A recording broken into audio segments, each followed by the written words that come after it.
मंगलम भगवान वीरो मंगलम गौतमोगणी मंगलम कुंद कुंदायो जैन धर्मोस्तु मंगलम सर्वमंगल मांगल्यम सर्वकल्याणकारकम प्रधानम सर्वधर्माणां जैनम जयतु शासनम।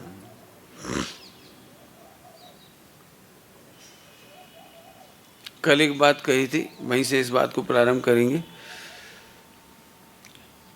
दुनिया में सबसे कठिन होता है अगेंस्ट द फ्लो चलना। सारी दुनिया के फ्लो से अगेंस्ट। जैन धर्म इतना अच्छा है कि पूरा वर्ल्ड इसका अनुकरण करे, सारे विश्व के हित के लिए है। और दुख की बात है कि सारे विश्व में सबसे कम संख्या जैनियों की, क्योंकि अगेंस्ट द फ्लो चलने की बात है। सारा विश्व यदि जैन सिद्धांतों को अपना ले तो सारा विश्व सुखी हो जाएगा गारंटी से। लेकिन सबसे कम है 0.3 मैंने बताया था। कहने का मतलब ये है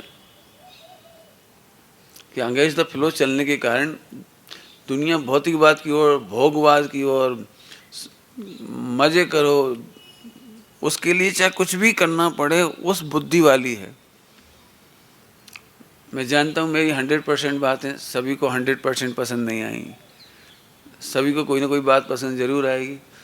और ये उन्हीं के लिए समर्पित है जो जैन हैं। जैन है मतलब बाई नेम जैन नहीं, बाई बर्थ जैन नहीं। जो अल्पकाल में भगवान बनना चाहते हैं उन्हें बात जरूर पसंद आएगी। पहले दिन महावीर नगर के मंदिर में अपन ने कुछ चर्चा की थी, उसके बाद का प्रकरण यहाँ ले रहा हूँ। जैन गृहस्थाश्रम संतति वृद्धि के लिए है, लेकिन भव संतति की वृद्धि के लिए नहीं है।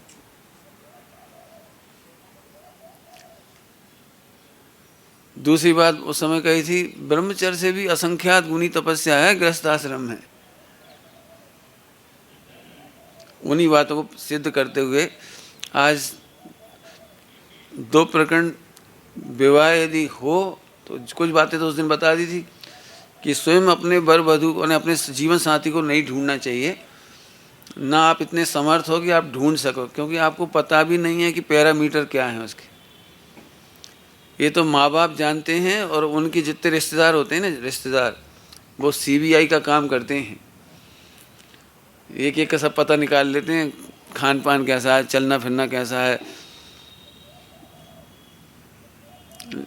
लड़के में कौन से गुण होने चाहिए या लड़की में कौन से गुण होना चाहिए, लड़कों को पता भी नहीं होता। यदि हम लड़कों को कह दें ना कि तुम अपने मनपसंद से लड़की ढूंढ लो, तो उनके 21 गुण मैं बता सकता हूँ कि कौन से गुण मिलाएंगी। सुबह तुम भी 8 बजे सो के उठते हो, हम भी, एक गुण मिल गया। तुम्हें भी पिज्ज़ा पसंद, मुझे भी पिज्ज़ा पसंद, 2 गुण मिल गई। तुम्हें भी बड़े बुजुर्ग अच्छे नहीं लगते, मुझे भी अच्छे नहीं लगते, 3 गुण मिल गए। मतलब ऐसे आप 21 गुण मिला सकते हो बड़े आराम। मतलब वो जानते ही नहीं रूप की सुंदरता हो, पढ़े लिखे हो, पैसा कमा रहे हो और मॉडर्न कपड़े पहने हो, 5-6 गुण ही मिल गए। लेकिन भाई साहब रियल लाइफ अलग है, रियल लाइफ अलग है। मुझे पता है 99% बच्चों को अपने मम्मी पापा की पसंद नहीं आती, नहीं आती, लेकिन 5 साल 10 साल बाद उन्हें वो पसंद आती है। क्यों? कि मम्मी पापा केवल रूप, मॉडर्निटी, कपड़े, कमाना, इन बातों को नहीं देखते। मम्मी पापा लड़के में या लड़की में सहनशीलता कितनी है।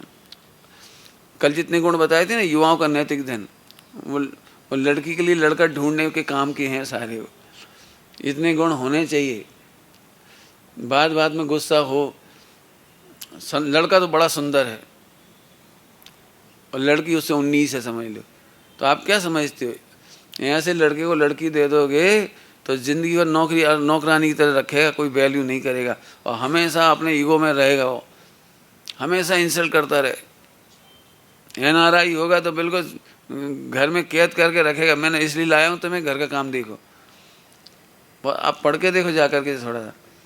मैं नहीं कहता हूँ किसी व्यक्ति विशेष के बारे में बात, लेकिन माँ बाप बहुत समझदार होते हैं और हमें उनका भरोसा करना चाहिए। उस दिन ये बात कही थी दोपहर की सभा में कि हम अपने पुण्य को कम नहीं करें, और पुण्य कम करने का फल ही है कि तलाक वगैरह होते हैं। लेकिन आइए आज अपन उससे आगे की बात करेंगे। यदि विवाह हो तो क्या क्या सावधानियां रखना चाहिए उसकी बात करेंगे। अब एक प्रोग्राम संबंधी है कार्यक्रम की बात सारी। एक बहुत अच्छा संघ है ओसवाल समाज का, श्वेतांबर समाज का, जोधपुर का है मेरे ख्याल से, जैन संस्कृति सुरक्षा संघ। युवाओं का ही संघ है पूरा का पूरा, लेकिन उन्होंने जैन संस्कृति की सुरक्षा संघ बनाया, JSSS।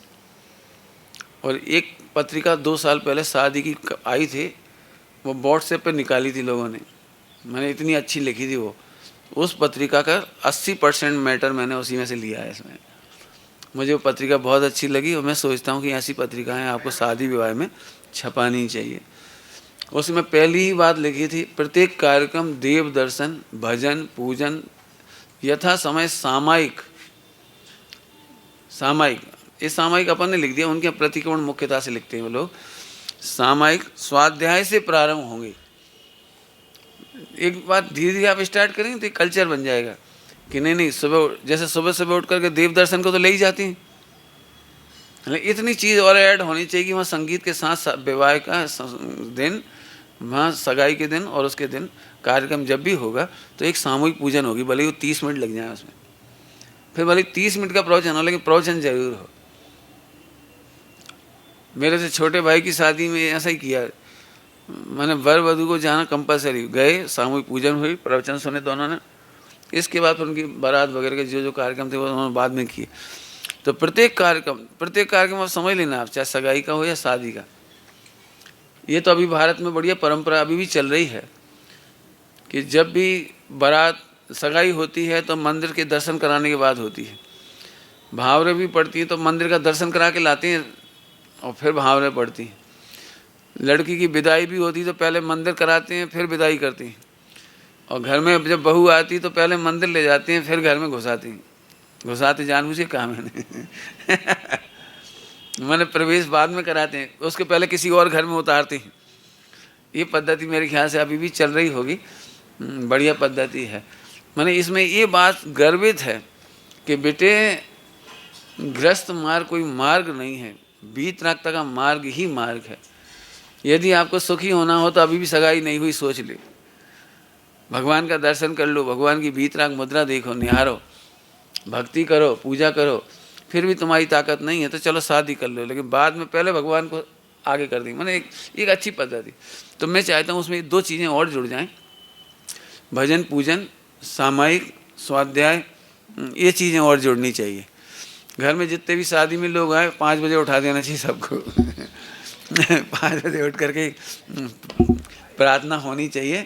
प्रार्थना होने के बाद एक सामायिक पाठ वगैरह, प्रतिक्रमण पाठ होना चाहिए। इस धीरे धीरे एक अच्छा माहौल बनेगा। हमारे मयन भैया हैं इंदौर के, अमायन में रहते हैं, पंडित साहब की सेवा में। उनके यहाँ शादी हुई तो उन्होंने बुलाया उसको कि भैया घर में शादी आ जाओ। तो बोले हम नहीं आएंगे। नहीं बोले तुम आओ जरूर।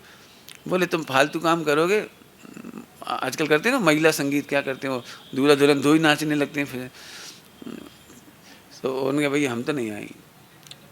तो उन लोगों ने प्रतिज्ञा की कि आप आओगे और ये कोई कार्यक्रम नहीं होगा। आप कल्पना भी नहीं कर सकते हो, बारात आई, सब कुछ काम हुआ, उसमें 1 घंटा प्रवचन का बारात में, और पूरे जो वो लगाए थे ना, पूरे क्या कहलाते हो, स्लोगन जैसे लगाए ना आपने, ऐसे स्लोगन लगाए पूरे, इतने बढ़िया स्लोगन लगाए, लोगों को ये लग रहा था कि हम शादी में आए कि शिविर में आए इतना बढ़िया माहौल बनाया, बिल्कुल बाकायदा धूमधाम संगीत से पूजा, स्वाध्याय, भक्ति, और फिर एक गोष्ठी रखाई गई कि आजकल तलाक हो रहे हैं, ऐसा वैसा हो रहा है, तो सौजन्यता का, पारिवारिक सौहार्द के क्या तरीके हो सकते हैं, उस पर एक बढ़िया गोष्ठी चलाई रात को। तो बोले मैं आता हूँ, नहीं तो नहीं आऊँगा। और ऐसा हुआ। और वो इंदौर में कोई हो तो पूछना। मेरा मतलब है कि ऐसे काम होने चाहिए। दूर भगावें अच्छी रीतियाँ, तो दूर भगावे बुरी रीतियाँ, सुगध रीति का करें प्रचार। हिम्मत दिखानी चाहिए और ये काम करना चाहिए। किसी भी प्रकार के भोंडे गीत, गारी, पुराने ज़माने में तो गारियाँ गाते थे, बहुत बुरी लगती थी। मैंने सुनी तो मैं तो हक्का बक्का रह गया। मैं बहुत छोटा था, 9-10 साल का होऊंगा जब मैंने पहली बार वो गालियाँ सुनी। मैं अपने मामा की बारात में गया था, 9 साल का था, तो गालियाँ सुनी तो बहुत बुरा लगता है ना। आपको अभी सुनी कि नहीं सुनी पता नहीं, आपने भी सुनी होंगी। कक्का की मूंछ जैसे कुत्ता की पूंछ ऐसे ऐसे गालियाँ देते हैं ना, उसे एक एक के नाम ले लेके। और दूसरी गाली तो ऐसे कहते हैं कि दूल्हा है चोर और ससुर है चोरों का सरदार डाकू और फूफा ऐसे हैं, फला ऐसे, मैंने बिल्कुल गालियाँ ऐसे बुरी बुरी बातें कहना। मतलब तो मुझे तो सुन के बड़ा ताज्जुब हुआ। वे तो मज़े लेते हैं सब आदमी लोग, लेकिन नहीं, ये चीज़ यदि बाकी रह गई हो तो बिल्कुल नहीं करना। भोंडे गीत नहीं बजाए जाने चाहिए, गालियाँ नहीं होना चाहिए, नृत्य संगीत का एक कार्यक्रम नहीं होना चाहिए। बता दिया मैंने, महिला संगीत के नाम पे आजकल, जो पहले महिला संगीत तो महिलाएं करती थी, लेकिन वो आजकल क्या नाम तो महिला संगीत, और दूल्हा दुल्हन का नाचने का कार्यक्रम नहीं। और उन्होंने लिखा ही सब, मुझे इतना अच्छा लगा। मैं उनका, आप कार्ड देखना चाहो तो मेरे पास कार्ड सुरक्षित रखा मैंने, इतना बढ़िया। तो उसमें एक कार्यक्रम नहीं होंगे, सड़क पर स्त्रियां और बच्चियां नहीं नाचेंगी, उसमें लिखा था उन्होंने। मैंने तो कहा सब लोग, उन्होंने बधाई पहुंचाओ, धन्यवाद पहुंचाओ, कहना चाहिए अच्छा कार्यक्रम। सड़क पर स्त्रियां और बच्चियां नहीं नाचेंगी। कार्ड में जैन प्रतीकों का प्रयोग करेंगी, उन्होंने भी जैन प्रतीकों का प्रयोग किया। अक्सर श्वेतांबरों में गणेश जी लगा दी थी, अथवा उनके वही मंगलाचरण रहता है गणेश जी वाला, वैसे वैसे लगा देते हैं। लेकिन उन्होंने कहा नहीं, जैन प्रतीकों का प्रयोग करेंगे, मंगलाचरण शुद्ध एवं जैन नामनाय का ही लिखाएंगे। पंच परमेष्ठी भगवंतों के स्मरण एवं बड़े बुजुर्गों के स्मरण। बड़े बुजुर्गों का स्मरण मतलब ये बिल्कुल सुबह सुबह, मैंने कहा ना, जब आप 5 बजे उठेंगे तब ये कार्यक्रम होना है। उसमें आदिनाथ भगवान से लेकर के अनादिकाल की तीर्थंकर परंपरा, फिर आदिनाथ भगवान, 24 तीर्थंकरों में फिर 24वें तीर्थंकर महावीर भगवान, उनके गढ़धर, फिर आचार्य धरसेन, भूतबली, पुष्पधन, आचार्य कुंदकुंद स्वामी, अमृतचंद स्वामी, जयसेन स्वामी, गुणभट्ट स्वामी, रविशंकर स्वामी, जैसे सबका नाम स्मरण किया जाए बाकायदा, उच्चारण पूर्वक सबके सामने, या कराया जाए, सब बोलें ओहो मार्ग तो यही है सुखरूप, उनका स्मरण कराया जाए। फिर इसके बाद हमारे दादा दादी जिन जिन के नाम याद हों उनका स्मरण किया जाए। मैं ये बात इसलिए कहना चाहता हूँ, आजकल के बच्चों को अपने ग्रैंडफादर मदर का नाम भी नहीं मालूम। हो सके तो उस समय वे बातें समझाई जाएं कि बेटा तुम्हारे पिताजी ग्रैंडफादर ने कितना संघर्ष किया, पूरे समाज में इतना रुतबा था, उनका नाम था, उनकी इतनी ख्याति थी बेटे। मैंने वो बेटे, एक मैं खनिया थाना की घटना सुनाता हूँ। एक बहुत फेमस परिवार है, बहुत फेमस परिवार है, उनकी आज जो, वे तो जीवित नहीं है जिनकी घटना सुना रहा हूँ, तो वे, उनके घर में नमक नहीं था, तो 2 पैसे का उधार नमक लाए, गरीबी थी, 2 पैसे का उधार नमक लाए। तो उस दुकानदार ने थोड़ा ऐसे कमेंट्स करके बोला, दे देना पैसे कब चुकाओगे। तो ले तो गए, लेकिन रास्ता और खटकती रही वो बात। 2 मिनट बाद वापस आए और बोले भैया वो घर में निकल आया नमक। वो 2 पैसे का नमक वापस कर दिया, उनको इतनी बर्दाश्त नहीं हुई। उन्हीं के घर की घटना, बिल्कुल घर से घर लगा हुआ है परिवारों का, जैन परिवारों का। तो उन्होंने कहा तुम्हें भोजन नहीं बन रहा है, अब घर में कुछ था ही नहीं, चावल का एक दाना नहीं, दाल का दाना नहीं, अनाज नहीं, कुछ। चूल्हा जला दिया और तपेली रख दी, किसी को पता ना लगे। सो पड़ोसन ने देखा, क्या तुम्हारे रसोई नहीं बन रही कुछ। तो पड़ोसन को इतना भी नहीं बताया कि हमारे घर में कुछ नहीं। बोले नहीं, पेट दुख रहा है, सो हम लेटे हैं, अदन तो चढ़ा दिया, अभी हम चावल उड़ेंगे मैंने हम चावल बनाएंगे, थोड़ी देर आप चूल्हा जला दिया, पड़ोसी को पता नहीं लग पाया। मैंने ऐसे हो सकता है हमारे घरों में भी एक से एक घटनाएं घटी होंगी। मैं बहुओं के सामने तो ये बात बहुत स्पेशली कहना चाह रहा हूँ, आजकल की बहुओं को ससुर की कोई वैल्यू नहीं लगती। समाज में क्या होगा, थाने जाने तैयार, सड़कों पे कहने तैयार, लड़ने तैयार, पड़ोसी सुने कुछ हो। अरे तुम्हें पता नहीं है सास ससुर ने कितना संघर्ष किया हुआ, एक एक कटोरी जोड़ के उन्होंने चौका जोड़ा है, एक एक बर्तन जोड़ते हैं बड़ी मुश्किल मुश्किल से। घरों की याद आती है, घरों में गरीबी होती है ना, तो 100-100 200 ग्राम शक्कर बचाते हैं राशन की शक्कर में से कि भैया वो उसमें सगाई शादी में काम आ जाएगी। इतना इतना सोना जोड़ते हैं भैया चलो काम आएगा।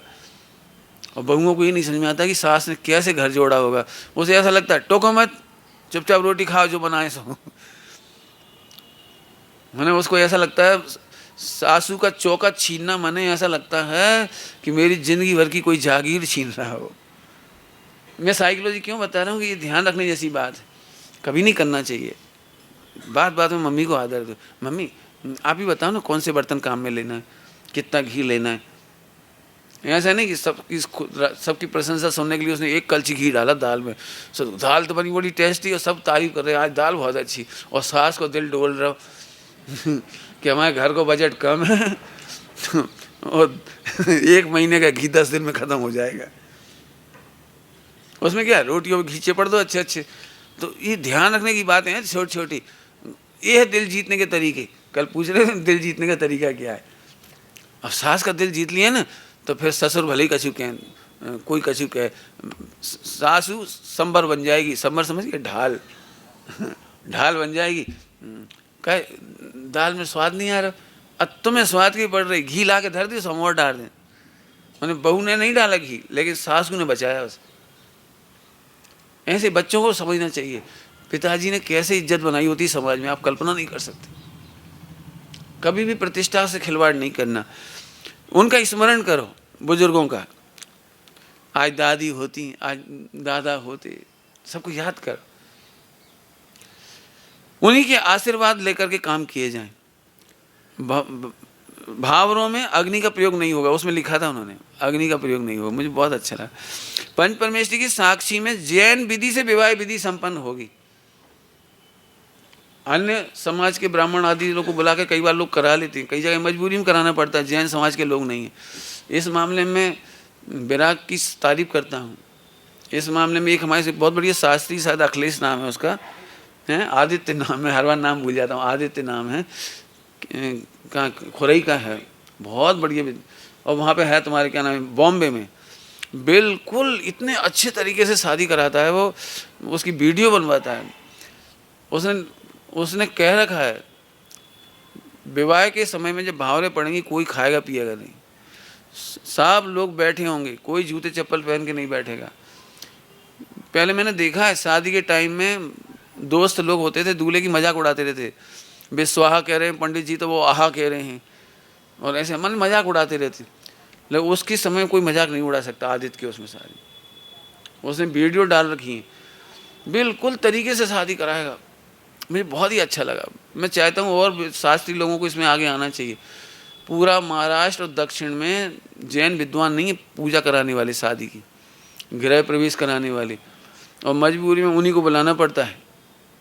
मैं तो चाहता हूँ पूरे हिंदुस्तान में जैन विद्वान, प्रवचनकार, बुजुर्ग जो भी हैं, जैन शादी विवाह की जो विधि है पद्धति उससे कराने की आदत डालें और करने में संकोच नहीं करें। ज़रूरत पड़ती थी तो शीतल प्रसाद जी जाते थे ब्रह्मचारी होने पर भी शादी कराने के लिए। लेकिन ये काम करना चाहिए, आगे बढ़ा करके करना चाहिए। जैन विधि विवाह से संपन्न होगा। मेरी सिस्टर की सगाई शादी थी, सगाई के टाइम की बात है, तो ससुर जी बोले हमारी सिस्टर के कि वो चलो पंडित जी से तारीख निकलवा लाएं। तो हम चले गए। बड़े बुजुर्गों का आदर तो करना ही पड़ता है। 96 की बात है, अभी की नहीं। तो मैं गया तो वे बोले ये तारीख बहुत अच्छी है। तो हमने पूछी जब तारीख को क्या हुआ था जो बहुत अच्छी है? बोले पार्वती को ब्याह हुआ तो। फिर हमने नहीं ये तारीख तो हमें सूट नहीं कर रही, कोई और तारीख बता। तो दूसरी तारीख बताई, ये तारीख बहुत अच्छी है। तो इसमें क्या हुआ था? बोले इस दिन राधा का विवाह हुआ था। समझ गए हमारे। तो फिर मैंने उनके ससुर जी को बोला कि उन्होंने सही कहा, उनके हिसाब से वही तारीखें सबसे अच्छी हैं। तो क्या ऐसा नहीं हो सकता जो हमारी पंचकल्याणक की तिथियां होती हैं, हमारे भी बहुत अच्छी अच्छी तिथियां होती हैं, क्या उन दिनों में हम नहीं कर सकते? तो यहाँ कर सकते हैं। तो मैंने अपन सेट करो। जब बम्बई वाले रविवार को तिथि निकाल लिए दिल्ली वाले रविवार को निकाल लेते हैं, तो उनकी शादियां भी ठीक चल रही हैं। तो अपन तो पंचकल्याणक में करो, 8 14 में करो, और सबको बोल देंगे ये 14 है, ऐसा वैसा नहीं बनेगा, ऐसा ऐसा नहीं खाओगे, रात को नहीं दोगे। मेरी बुआ जी ने इसमें बड़ी हिम्मत दिखाई, हमारी बुआ जी ने बहुत हिम्मत दिखाई। युगल जी बाबू जी की भी एक घटना सुनाता हूँ, बड़ी हिम्मत वाली है। पहले तय हो गया था कि 4 बजे बाराती आ जाएंगे और 5 बजे तक भोजन कर लेंगे, रात को भोजन नहीं देंगे, पहले ही बोल दिया। लेकिन बाराती काय को आने चले भोपाल में, शाम को 8 बजे आए, फिर बारात आई 9 बजे। अब भी क्या भोजन करा, हमारी बुआ जी अड़ गई, भोजन नहीं मिलेगा। ये भी बाराती को भोजन नहीं कराने दिया उन्होंने, इतना सारा भोजन बच गया पूरा, हम क्या बताएं, बहुत भोजन बचा, लेकिन नहीं कराएंगे, अड़ गई, लेकिन नहीं कराएंगे। हमने पहले कहा था 4 से 5 आ जाओ, भोजन कर लो, फिर तुम्हें जो करना है करते रहो। केवल फलाहार जो अपने नाश्ता देने की विधि है उतनी दी उन्होंने, इसके सिवा कुछ नहीं दी। औरंगाबाद वाले आज आने वाले सर कह रहे थे, हर्षवर्धन जी की घटना है, आने वाली है आज। मैं लड़की देखने आए युगल जी बाबू जी के घर तो शाम को 6 बजे पहुंच पाए वो घर, 6 सवा 6, सूर्यास्त हो गया। बाबू जी बोले भोजन नहीं मिलेगा लड़की देखने आएगा तो भोजन नहीं मिलेगा, दूध पानी पियो, वो कहा। उन्होंने सुनाई ये घटना हमको, इसलिए उनका नाम लेके बता रहा हूँ। हमारा मतलब है ऐसा दृढ़ होना ही चाहिए। तो क्या अगली बात बता रहा हूँ, शादी बात दिन में ही हो, निमंत्रण पत्रिका शादी हो। इस मामले में एक घटना गोपाल दास जी बरैया जी के समय में है। उस समय उन्होंने कहा था 1 नारियल और 1 रुपये से तिलक होगा सगाई। अब बहुत बड़े सेठ थे, बहुत बड़े सेठ, नगर सेठ मुरैना के, और उनके लड़का की सगाई थी। तो लड़की वाले 1 चांदी का सिक्का और वो 1 नारियल ले आए, वही विधि थी उसकी। तो उन्हें अच्छा नहीं लगा अपनी प्रतिष्ठा के अनुसार, तो उन्होंने कहा चलो भाई 1 रुपया रख रहे हैं, 1 कलदार चांदी का, कोई बात। तो उन्होंने 100 अपने डाल दी, और पंचों के सामने रखते हैं बस दिखाने के लिए, उसमें 100 रख दी, 100 चांदी की और डाल दी। गोपाल दास जी बरैया जी भरी सभा में खड़े हुए, भरी सभा में, लुट गए लुट गए लुट गए लुट गए। कहा होगा कहा लुट गए, बोलो तो क्या बात, हमारी जैन समाज लुट गई, हमारे गरीब लोग लुट गए। अरे हो क्या गए जी, तो बोलो। हाथ जोड़ लिया उन्होंने सेठ जी ने, नगर सेठ ने। बोले इस थाली में 100 कलदार कहाँ से आए? बोले हमने रख दिए, कोई बात नहीं, हम लड़की वालों से छोड़ लिया रे। बोले तुमने तो रख दे, कल परंपरा बिगड़ेगी। हाँ गरीब आदमी कहाँ से लाएगा 100, उसे नीचा देखना पड़ेगा। जितने लोग ये देख रहे हैं वे सब नीचा देखेंगे, कल तुम्हारी देखा देखी वे भी आगे करने लगेंगे, वे भी रखने लगेंगे अपनी इज्जत बनाने के लिए। हाथ जोड़े, रुपया निकाली, बड़ी सभा में क्षमा मांगी। पुराने जमाने क्षमा मांगने के तरीके पता है? पगड़ी उतार के रखना पड़ती थी। गोपाल दास जी बराबर नहीं ये नहीं चलेगा। मैं आप लोगों से ये कहना चाह रहा हूँ, एक बहुत अच्छी शादी हुई जिसकी वीडियो भी आई, बहुत बड़े परिवार की शादी है, बहुत बड़े परिवार की, लेकिन उन्होंने पत्रिका बिल्कुल शादी छपाई। और भोजन करने में जो दिव्यांग बच्चे होते हैं, दिव्यांग आश्रम के बच्चे, उन बच्चों को बुलाया, उनसे गीत कराए, संगीत कराए, नृत्य कराए, जो जो कर सकते थे बच्चे, सब बच्चों को जाते समय गिफ्ट दिए, और सभी बच्चों को आने के लिए ड्रेस सिलवाई। शादी में आएंगे तो बच्चे ड्रेस, वो एक जैसी ड्रेस पहन के आएंगे। मैंने उन्होंने अपने पैसे से, और दोनों, मैंने लड़का बहुत बड़ा IIT में है, शायद NRI है, उसने ऐसे शादी करी। मैंने अपन उसी पैटर्न पे क्यों चल रही है, दुनिया क्या कर रही है, अपन अपने तरीके से करा। तो पत्रिका एकदम शादी रखो, ऐसे नहीं 50 100 200 रुपए की पत्रिका 1 सेकंड बाद बेकार हो जाती हो, कोई मतलब नहीं होता। हम तो केवल को जैसे पुराने जमाने पाती छपती थी ना, पाती छपा बढ़िया, नया पैटर्न होने दो, नई नई शब्दावली होने दो, करना प्रयोग। है ना।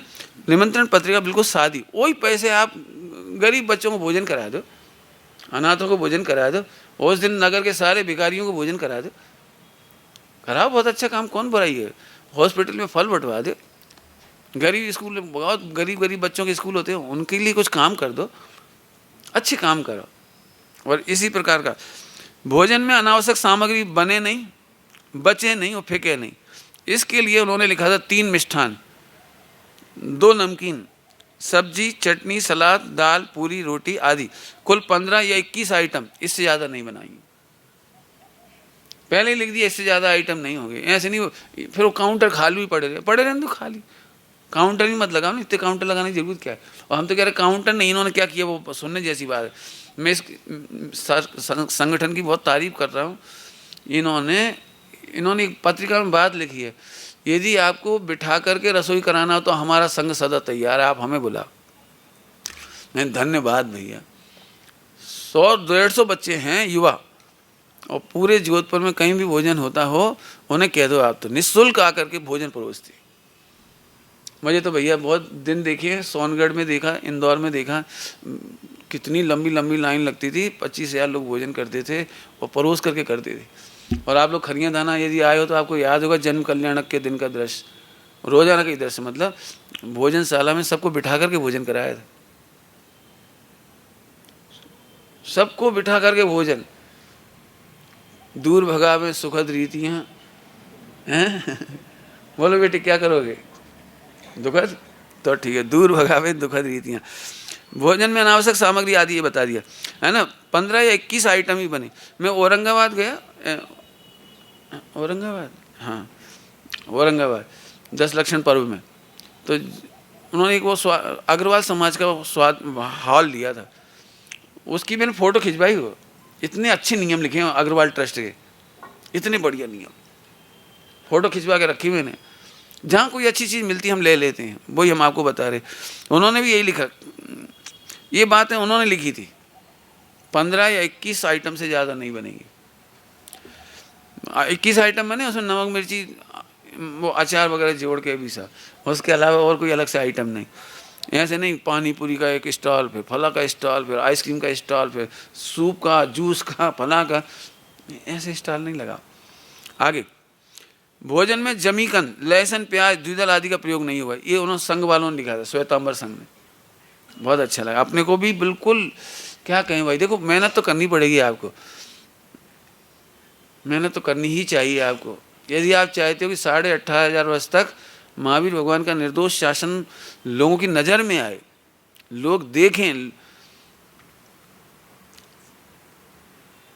ऐसा नहीं है, बहुत अच्छे अच्छे दृश्य हैं आज भी हिंदुस्तान में, मैं अभी ज़्यादा नहीं सुनाना चाह रहे, पर भोजन में जमीकंद, लहसुन, प्याज, द्विदल, आलू आदि का प्रयोग नहीं होगा। भोजन दिन में बने और दिन में ही भोजन कराने की व्यवस्था हो। अच्छा ही होगा कि सभी को जमीन पर बैठाकर पाटे पर भोजन परोसा जाए। बहुत जवान लड़के अभी भी आपके यहाँ, लड़कियाँ भी बहुत हैं, बहुएँ बहुत हैं। कोशिश करके देखो, कोशिश करने वाले की हार नहीं होती। और यदि आपको परोसने के लिए बुलाना तो मुझे बुला लेना मैं ऐसे ही करता हूँ, क्योंकि मैं जाऊँगा तो फिर बहुत सारे लोग आ ही जाएंगे, ये तो पक्की बात है। शिविरों में मैं बहुत कोशिश करता हूँ नीचे बिठा करके भोजन की व्यवस्था बन जाए, पूरी कोशिश करते हैं। शोध और परम शोध के भोजन में तो बैठ करके होता ही है। और यदि आप यहाँ शिविर लगाओगे ना 18 दिन का, तो मैं यहाँ बैठ करके ही भोजन करवाऊँगा, मुझे पक्का विश्वास है बैठ करके भोजन होगा। परोसने वाला सिस्टम होना है।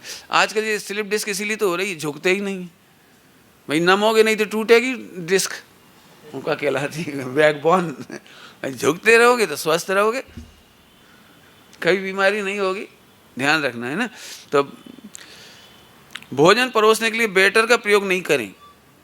उन्होंने बेटर नहीं बुलाया, वो ड्रेस बना दी, अब कौन सी जाति के हैं कोई आता पता नहीं, बस ड्रेस पहने और आपको सैल्यूट कर देंगे तो आप खुश हो गए। नहीं, बेटर का प्रयोग नहीं होगा, ये इन्होंने लिखा था संघ वालों ने, बेटर का प्रयोग नहीं करेंगे। साधर्मियों को स्वयं वात्सल्य पूर्वक अपने हाथों से परोसेंगे। मुझे तो पुराने ज़माने का याद है, खड़े खड़े तो मैंने एक ही बार खाया, उसके बाद फिर त्याग ही दिया मैंने।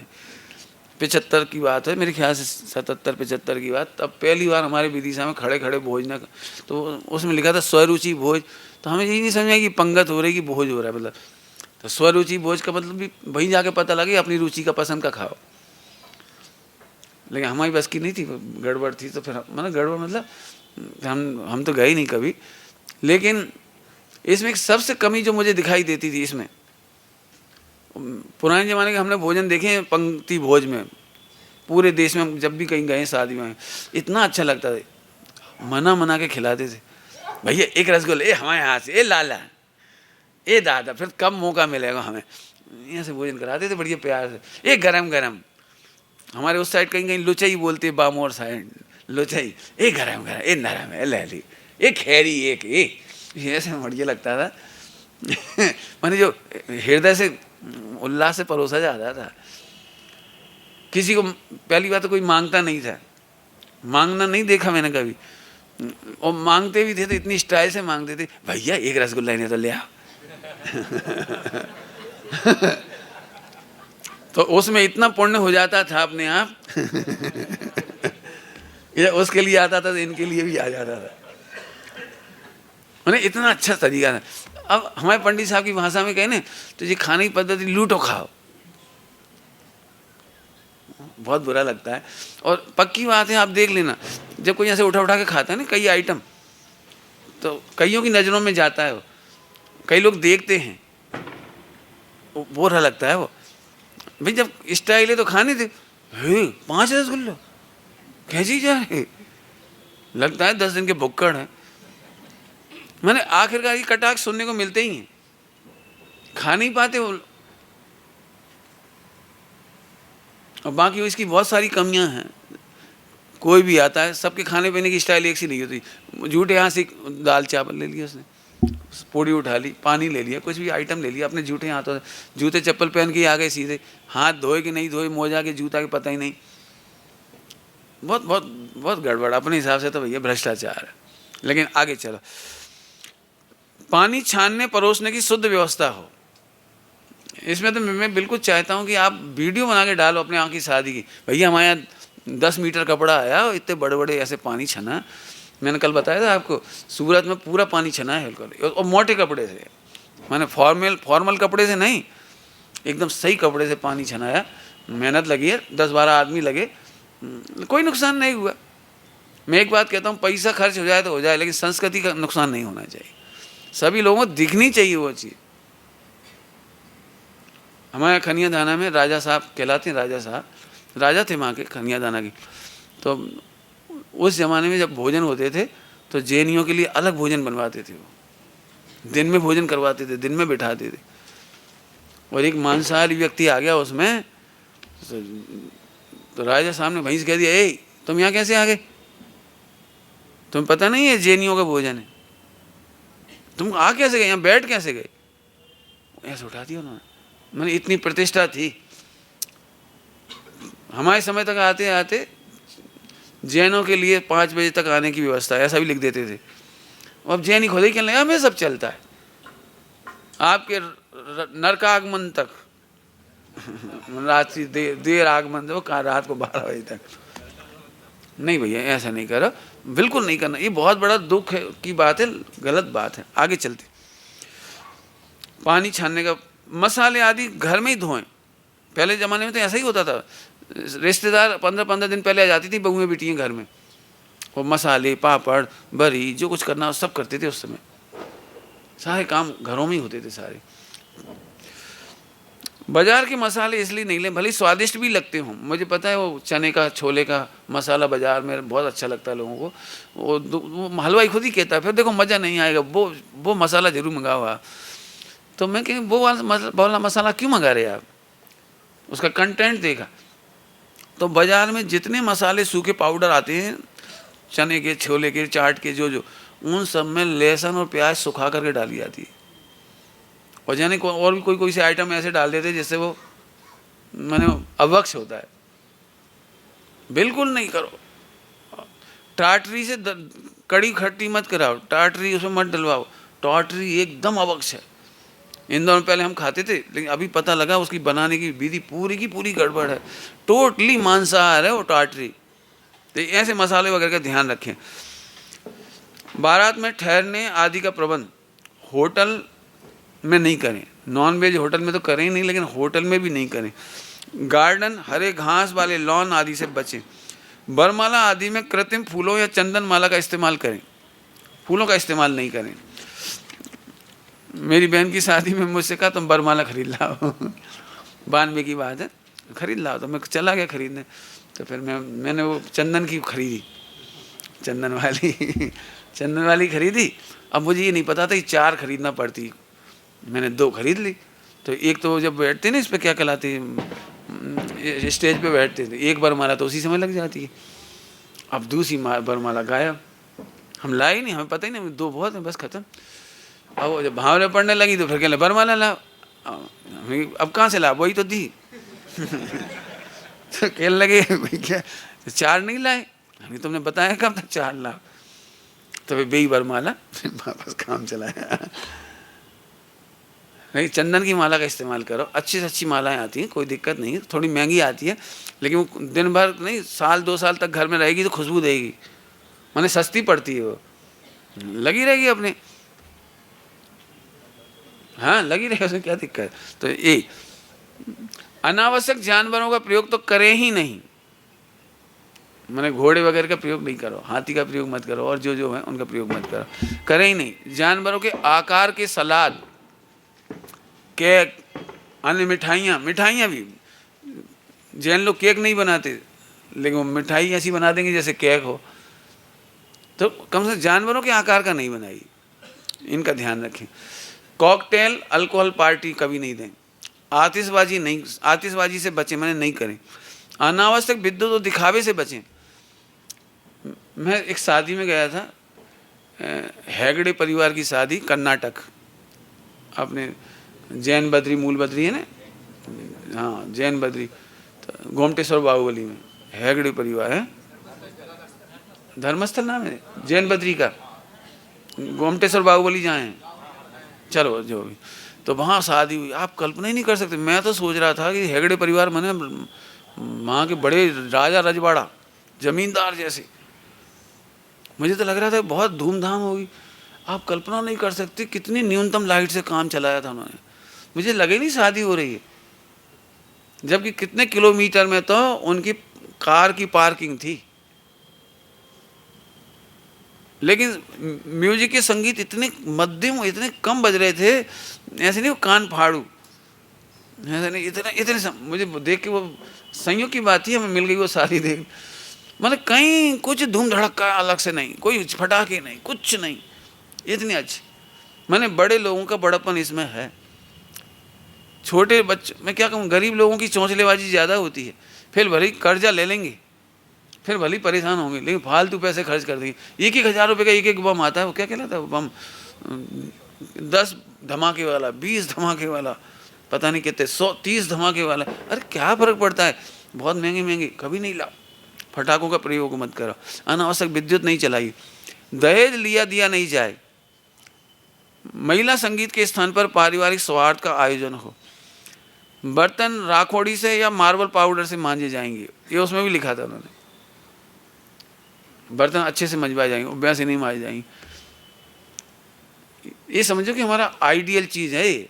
शादी के टाइम सबको देख करके जाएंगे, जैसे मैं कई शादियां याद करके बता रहा हूँ, ऐसे आप उन सारी दुनिया को याद आएगी, शादी हो तो ऐसी हो। तो अच्छे प्रकार से काम करो। विवाह में भारतीय जैन मर्यादा के अनुकूल वस्त्र पहनकर ही स्त्रियां शामिल होंगी। कई लड़के बड़े ऐसे लगते हैं, चड्डा पहन के आ गए शादी में, तो यहाँ से तुम हो कहा गए, यहाँ से बड़े हुए क्या होगा। शादी देखना तो फिर सर सेठ हुकुमचंद जी की यहाँ की शादी देखना, कभी शीश महल इंदौर में कभी भी शादियाँ होती हैं, पूरा परिवार पगड़ी पहनता है, और क्या कहलाते हैं वो अचकन, क्या बोलते हैं ऊपर अचकन बोलते हैं, क्या करते हैं नीचे, मानो ऊपर कुर्ता बढ़िया घुटने तक का लगभग, और नीचे बिल्कुल चूड़ीदार पायजामा, और शेरवानी जो भी कुछ कहलाती है, वो शेरवानी वैसे अलग होती है, चूड़ीदार पायजामा अलग होता है। तो वो ऐसे माने पूरा परिवार में इतने संपन्न लोग, लेकिन ऐसे निकलती सारी। जी मैंने कहीं ना कहा भोंडे कपड़े पहन लिए, अच्छे पहनो। आप कलकत्ता साइड जाओ तो जो शराब की परिवार हैं, इन लोगों की शादियां देखो कभी, सब लोग पगड़ियाँ पहनेंगे। मैंने उन्होंने वहाँ पर भी अपना अस्तित्व बचा रखा है।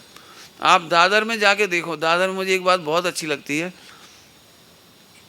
क्या कहना चाहिए, कौन से परिवार कहलाते हैं, राजस्थान के, राजस्थान के बहुत परिवार हैं वहाँ पर, राजस्थान और मेवाड़ मारवाड़ के बहुत लोग हैं। मुझे इतना अच्छा लगता है, सारी महिलाएं, राजस्थान की जितनी महिलाएं हैं, अलग ही पहचान दिखती पूरे दादर में। अभी भी उनका वो लहंगा लुगड़ा जो चलता है वो भी पहन के आती हैं, चाहे बहुएं हों चाहे कोई हो, सबके सर पे पल्ला है और लहंगा लुगड़ा पहन के। इतना अच्छा दृश्य लगता है ना, कभी कभी लगता है कि अपन कभी कभी भारत के दर्शन कर रहे हैं। जयपुर रेलवे स्टेशन में मैंने देखा, गांव की जितनी महिलाएं होती हैं राजस्थान की, वो अभी भी वही ड्रेस पहनती। वर्ल्ड की, आपको पता है, वर्ल्ड की सबसे अच्छी ड्रेस भारत की मानी गई है। आप रानी महारानियों को देखो, पद्मावती को देखो, कैसी ड्रेस पहनती थी और कितनी सुरक्षित ड्रेस थी, कितनी शालीन थी।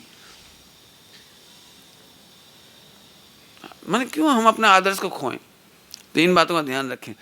तीर्थ क्षेत्रों में भी मुझे कहना है आपको, रेलगाड़ी वगैरह में तीर्थ क्षेत्रों में आप जाओ, चड्डा पहन के मत घूमो, ओने पौने कपड़ा पहन के मत घूमो, अच्छा नहीं लगता। ऐसी महिलाएं भी मर्यादित वस्त्र पहन करके तीर्थों में जाएं। मैंने तो कहा था अभी अपने सम्य शिखर जी, लिखवा देना चाहिए, यहाँ से नहीं घूमो। एक वो पंचमंगल मंगल तीर्थ क्या कहलाता है, मंगल क्या कहलाता है, एक है मंगल तीर्थ, ऐसा कोई नाम है, आपने लगा हुआ ये पीछे सम्य शिखर जी में, वहाँ बिल्कुल लिखा हुआ है, यहाँ पर लड़के लड़कियाँ इस तरह कपड़े पहन के नहीं घूमेंगे। मंगल वाटिका ऐसा कुछ नाम है, कुछ भी नाम है धर्म मंगल, हाँ धर्म मंगल, बिल्कुल सही, धर्म मंगल। विवाह मंडप में 4 स्लोगन, जैसे विवाह मंडप बनाते हैं ना, 4 और 4 स्लोगन लगाने चाहिए, और भी अच्छे हो लगे तो वो लगा देना, लेकिन जो मुझे अच्छे लगे वो मैंने लिखा है इसमें।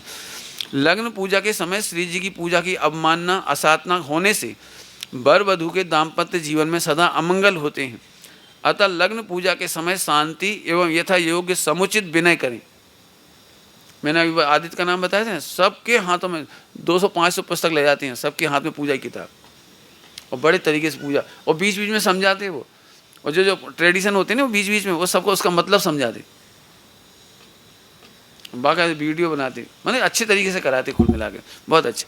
गृहस्थ जीवन पापाचार का खुला लाइसेंस नहीं है, ये पंडित साहब बहुत बोलते हैं। यह तो पवित्र मुनि दशा की तैयारी रूप तलेटी है। मैंने आप तलेटी में प्रवेश कर रहे हो, आप महाव्रतों की तैयारी करोगे यहाँ रह करके।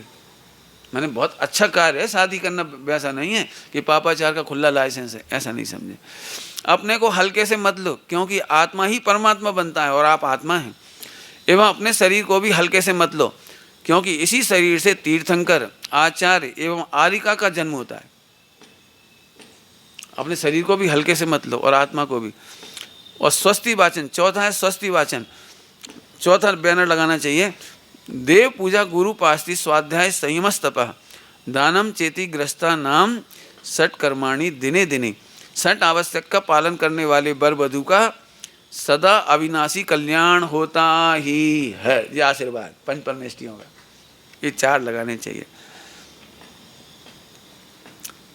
अब शादी हो गई, अब शादी के बाद देखो झगड़ा बड़ा है, मनमुटाव, झगड़े। कल भोपाल में बहुत अच्छा शादी सम्मेलन हुआ, कल भोपाल में, उसका समाचार मैंने पढ़ा, उसमें एक बहुत अच्छी बात आई। सब लोग 7 वचन देते हैं शादी में, उन्होंने 8 वचन दिए। मेड़ समाज और क्या कहलाता है स्वर्णकार समाज, 2-3 समाज की कल सामूहिक शादी हुई, तो 7 वचन के अलावा 8वां वचन दिया उन्होंने, हम माता पिता की सेवा करेंगे और पर्यावरण की रक्षा करेगी। पर्यावरण को जोड़ दिया, वृक्षों को, और सबको तुलसी का पौधा दिया उन लोगों ने कि आप इसको रोपें और इसकी रक्षा करें। लेकिन सबसे अच्छी बात लगी, हम सास ससुर की सेवा करेंगे, माता पिता की सेवा करेंगे। आप सबके सामने प्रतिज्ञा कर। बहुत टेंशन में है पूरा विश्व इस समय। जब अनपढ़ लोग थे ना, तब अच्छे थे। आज भी अनपढ़ लोग हैं ना, आपने देख लेना, भिखारियों में अभी तक तलाक नहीं हुए। गरीबों में, किसानों में, मजदूरों में, पोर्टर माने कुलियों में, इन लोगों में अभी भी तलाक नहीं होती। जितने भी बच्चे होते हैं उन्हें पालते हैं, चाहे भले रूखा सूखा खा के पालते हैं, लेकिन पालते हैं। लेकिन सबसे ज़्यादा पढ़ी लिखी समाज में सबसे ज़्यादा तकलीफ हो रही जैन समाज की। क्या कहें, लड़के लड़की गलत रास्ते पे जाकर के भी कर रहे हैं, लेकिन इसके बावजूद तलाक हो रही। दिल्ली में 2 साल पहले, आप कल्पना भी नहीं कर सकते, शादी के 2 घंटे बाद तलाक हो गया। जैन समाज की घटना है, 2 घंटा भी नहीं बीते। हरियाणा में तो खैर जाट समाज है, जाट लोगों में, उन लोगों में तो आधा घंटा भी नहीं चली एक शादी। उस लड़की की पहली शर्त थी, मैं उस लड़के से शादी करूंगी जिसका कोई भाई बहन नहीं हो। अब लड़कियां मिल नहीं रही हरियाणा में, तो उन्होंने कहा चलो भाई कोई बात नहीं, सबको अलग अलग कर करा के वो लड़के अकेले को दिखाया, और लड़के अकेले को दिखा दिया कि यही है, और उसकी सगाई शादी हो गई, भावरे भी पड़ गई। और इतने में जाने कैसे पता लग गया उसको, किसी ने कान में कह दिया कि इनके 6 भैया हैं, और लड़की वहीं बिफर उठी। चूल्हे छोड़ भाड़ में जाए शादी, हम जाएंगे ही नहीं। जो अभी धोखा दे रहा है वो बाद में क्या करेगा। और आखिरकार 2-3 घंटे मीटिंग चली, बहुत समझाया जी वो सब कुछ हुआ, लेकिन लड़की टस से मस नहीं हुई। आखिरकार 2 घंटे के अंदर तलाक हो गया उसका। लेकिन जैनों की घटना तो ये 2 घंटे वाली बात, और क्यों हुई वो बता देता हूँ आपको। जो लड़के लड़की अपने मोबाइल से चैटिंग करना, बातें करना, संबंध रखना, दोस्ती बनाना, लड़कियों से दोस्ती करना, रात को लड़का नहाने चला गया पहले ही रात को, अब वो वहाँ बैठी थी, उसने मोबाइल देखा, मोबाइल बज रहा था तो मोबाइल देख लिया उसने। अब मोबाइल में वो लड़कियों के वो आ रहे थे, तुमने मुझे दगा दे दिया, तुमने ऐसा कर दिया, ऐसा कर दिया, और जी हो जाए ना क्या क्या उस पर आ रहा था।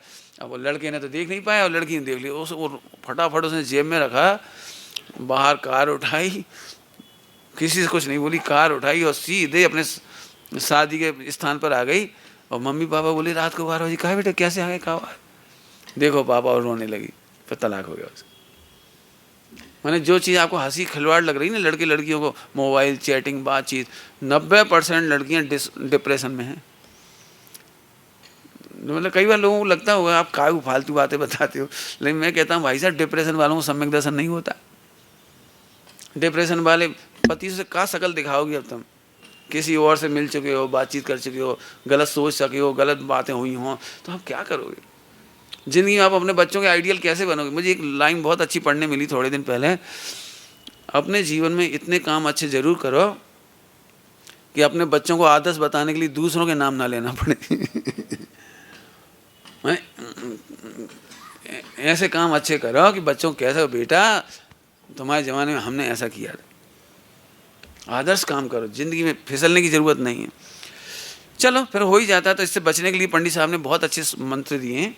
ये पंडित साहब की चर्चा है पूरी, मैंने उनको पॉइंट आउट पंडित साहब ने छपाए भी हैं, और इन्हीं पॉइंटों की चर्चा महेंद्र भैया ने इंदौर में अपनी भतीजे की शादी में की थी।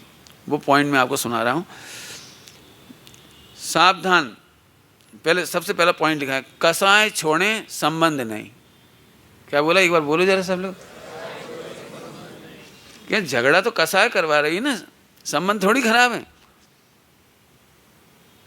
जिन कसाय के कारण पति पत्नी में तलाक हो रहे हो, सास बहू में अनबन हो रही हो, झगड़े हो रहे हैं, तो आप एक काम करो ना, कसाय छोड़ो, संबंध कभी नहीं छोड़े। ये पहला पॉइंट पंडित साहब का दिया हुआ है, बहुत जोरदार, बाकी भी उन्हीं के ही हैं।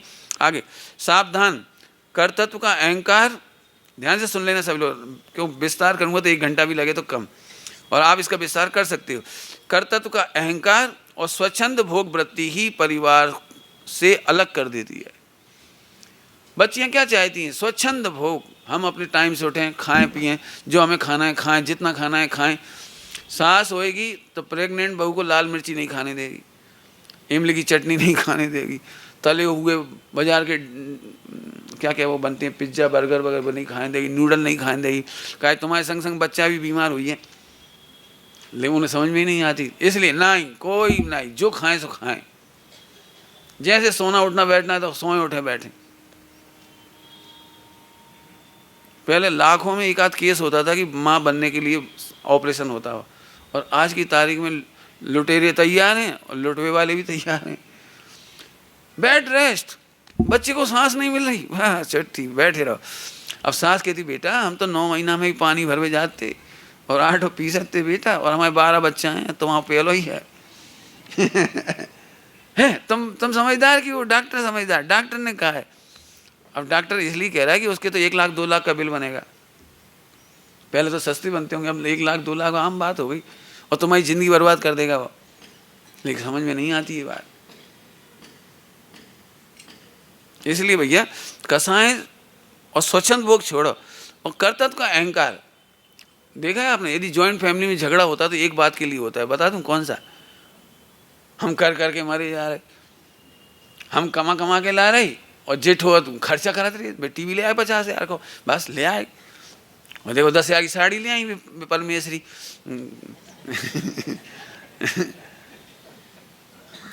अब नई नई शादी होती ना, वो दुकान पे ज़्यादा नहीं जाता, थोड़ा मस्ती करते हैं, घूमते फिरते हैं, महीना भर थोड़ा 10-25,000 खर्च कर देते हैं, 2-50 लाख खर्च कर देते।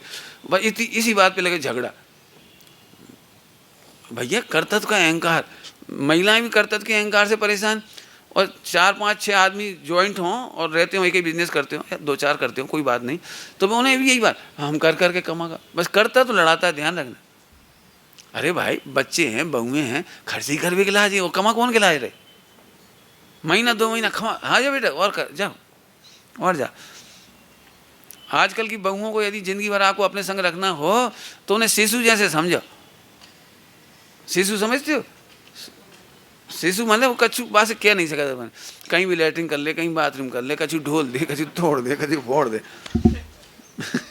शिशु का तो एग्जाम्पल दिया। ऐसे बहुएं हैं, मंदिर जाएंगी, घूमेंगी फिरेंगी, थोड़े मोटरसाइकिल पे घूमेंगी, पति के पीछे बैठ के थोड़ी पिक्चर देखेंगी, सब कुछ करेंगी। बाटे में ज़्यादा मत समझाओ उन्हें, पहले दिन से झगड़ा मत करा, काम करने की भी मत कर, बिल्कुल मत कर। ए बेटा अबे तुम्हारी मेहंदी नहीं उतरी, अब तो आराम करो, जा खेलो कूदो, जाओ, तुम्हारे खेल भी कूद के देने। 10-5 बार ऐसे कहोगे तो उन्हें फिर खुद ही शर्म आएगी, मम्मी तनक हम भी करा लें, हवा जा बेटा आजा आजा आजा। जो फिर वो उपत के करेंगी, मैंने आगे बढ़ बढ़ के बर्तन मांजने लगी, रोटी बनाने लगी सीधी। ये तूने बहुत रोटी बना ली, 10-25 बहुत हो, अब तुम हटो हम बना रहे। अरे मम्मी का क्यों नहीं हो? हाँ यही तो सुनने। मैंने बहू कहे कि हम नहीं थके, और सास के बेटा बहुत काम हो गया, तुम आराम कर। मेरी मम्मी में और मेरी दादी में बड़ा प्रेम था, सच में बड़ा प्रेम, बहुत ही ज़्यादा प्रेम, मतलब सगी माँ बेटी जैसे। मैंने एक दिन भी उन दोनों के बीच में झगड़ा नहीं देखा, चिल्ला चौड़ नहीं देखी। दादी ने मम्मी की या मम्मी ने दादी की बुराई एक दिन भी नहीं की। क्यों? कि हमारी दादी बड़ी सुपर थी भी, मंदिर से आती थी प्रवचन सुन के और सबसे पहले रोटी बनाने बैठ जाती। सो मम्मी कहती आप क्यों कर रही हो, आप रोटी खाओ गरम गरम, हम बना दे रहे। नहीं बेटा पहले तुम रोटी खा लो, तुम अब माँ बनने वाली हो, भूखी रहोगी, 12-1 बज जाएगी। उनने कह रखा था सबको, सबसे बाद में सबसे पहले बहू भोजन करेगी। तो भी मम्मी कहती है ससुर जी ने किया नहीं, पिताजी ने, पति ने किया नहीं, हमें क्यों करा रही आप? बोले देखो बेटा तुम जितनी देर भोजन करोगे हम आधा घंटा रोटी बनाएंगे, जिसके बाद पूरा चौका तुम्हें उठाना, पूरी रसोई तुम्हें बनाना, फिर 11-12-1 बजे रोटी खाओ, कमज़ोर हो तकलीफ हो तुम तो रोटी खा लो। सारे घर को कह दिया कोई कुछ मत कहना, सबसे पहले उन्होंने रोटी खाई। अब ऐसी माँ बेटी का प्रेम स्टार्ट हुआ, खत्म, कभी कभी झगड़ा नहीं।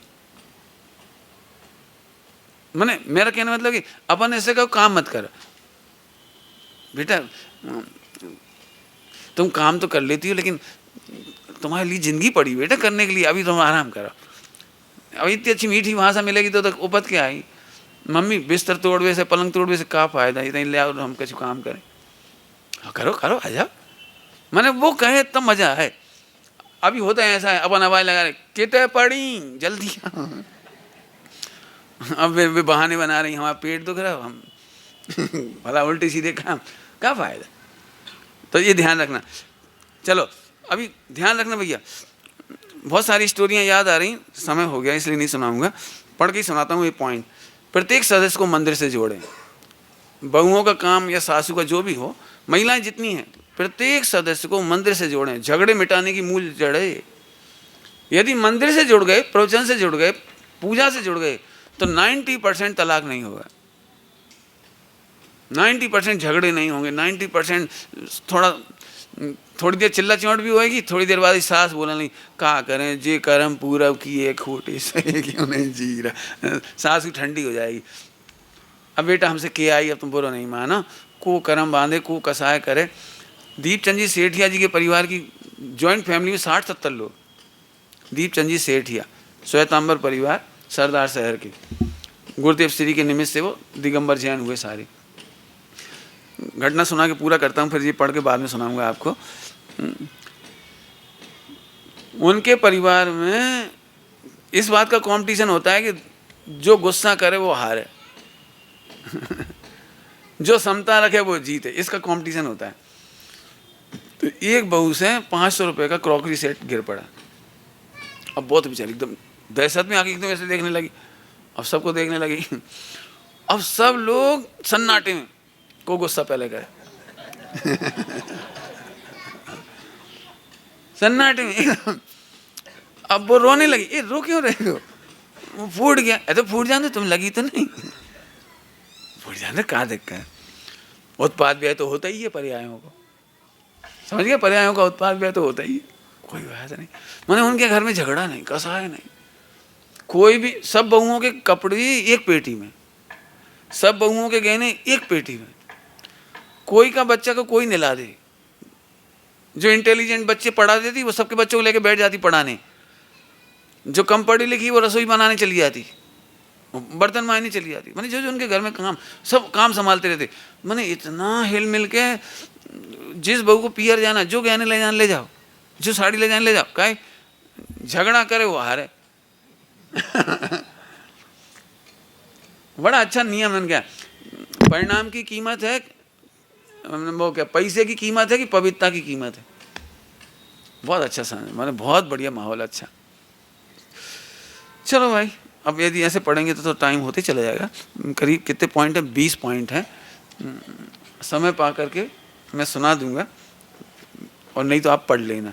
मैं तो चाहता हूँ महिलाएं गोष्ठी जहाँ जहाँ चलती हों और पाठशालाएँ चलती हों, मैं इस तरह के सब्जेक्टों पे भी वाचन करो और थोड़ा थोड़ा डिस्कस करो। खुली गोष्ठियाँ हों परिवारों में, आप ये ले लो। कल भी मैंने कहा था, जिस घर में 15-20 मिनट रोज़ सब लोग मिल करके बैठते हों, हंसी मजाक करते हों, बातचीत करते हों, अपनी बातें कहते हों और इन विषयों पर चर्चा करते हों, बेघर अभी भी चौथे काल जैसे हो जाएंगे। आज सबसे बड़ी कमी है, हमारे घर में घी की कमी नहीं है, खाने पीने की कमी नहीं है, फल फ्रूट की कमी नहीं है, लेकिन प्राण बहुत प्राण खाता, समझ गए। माने टेंशन, डिप्रेशन, बोल नहीं रहे, अनबोला समझ गए, बात ही नहीं कर रहे हो, करेंगे तो ऐसी आवाज निकलेगी 44,000 वोल्टेज जैसी। देखो हम 10 दिन से बोले तो नहीं, जय से नहीं बोला था, वो सीधा तीर घल गया नहीं अच्छा बोलो। देखो हम फिर कह रहे, आप अपने लिए भी जियो और अपने बच्चों के लिए भी जियो, संस्कृति के लिए भी जियो।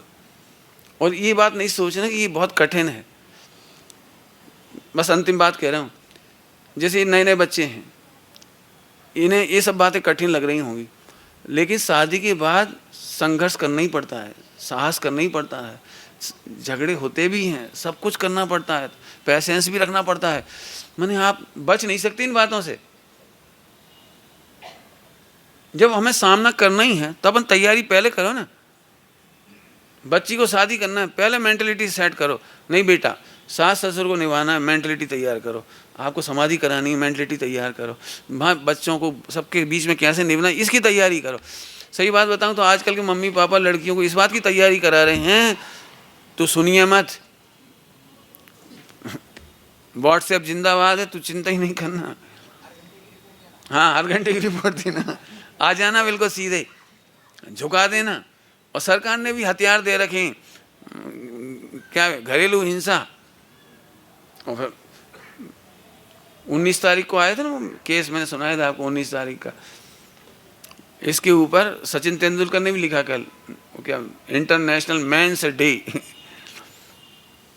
मैंने बहुत अच्छा परिवार, उन्होंने गरीब लड़की से इसलिए शादी की थी कि चलो अपने घर में गरीब बच्ची आएगी तो अच्छे से निभाएगी। वो भैया उसने तो तीसरे ही दिन से आरोप लगाने शुरू कर दिए, घरेलू हिंसा। अब गरीब लड़की थी ना, तो पैसा ले लेकर अपने पियर पहुंचाए, ब्लैकमेल कर करके, और 6 महीने भी नहीं बीते और उसने कह दिया हमसे दहेज का केस, दहेज कर रही, दहेज का केस लगा रही वो। तो बचने के लिए, इज्जत बचाने के लिए ब्लैकमेल हो रहे, बेचारे पैसा दे रहे उसको। मैंने ऐसे कलंकित प्रश्न नहीं होने चाहिए हमारे बच्चे बच्चियों के। देखो भाई, बच्चे या बच्चियां दोनों हाथ से ताली बजती है, और हम सभी को संस्कारित करने की बात कर रहे हैं। विचार करना। ओम नमः शिवाय। मेरा प्रश्न आज का ये है, कल भाई साहब ने नायक के बहुत सारे गुण बताए कोई 5 गुण आप नायक के बताइए। नायक के कोई 5 गुण। यस, नायक के 5 गुण। ये अंतिम प्रश्न है, इसके बाद जिनवाणी स्तुति होगी। हाँ, जेंट्स लोग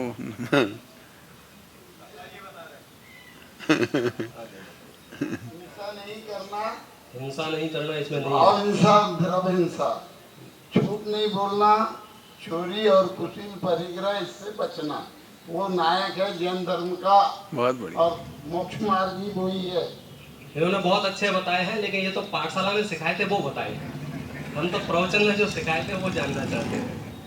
नायक को धैर्यवान होना चाहिए, वेरी गुड, संयमी होना चाहिए, बहुत अच्छा, सदाचारी होना चाहिए, बहुत बढ़िया, उसमें गुण ग्राहक होना चाहिए, बहुत बढ़िया, और अपना कर्तव्यनिष्ठ होना चाहिए उसको। बहुत बढ़िया, बहुत है। आप जोरदार तालियां बजा दीजिए। आपको चांदी का सिक्का वहां से दिया जा रहा है। अभी हम और आप जिनवाणी स्तुति के लिए खड़े हैं। निज निधि निज में बताई, यह अनंत उपकार है।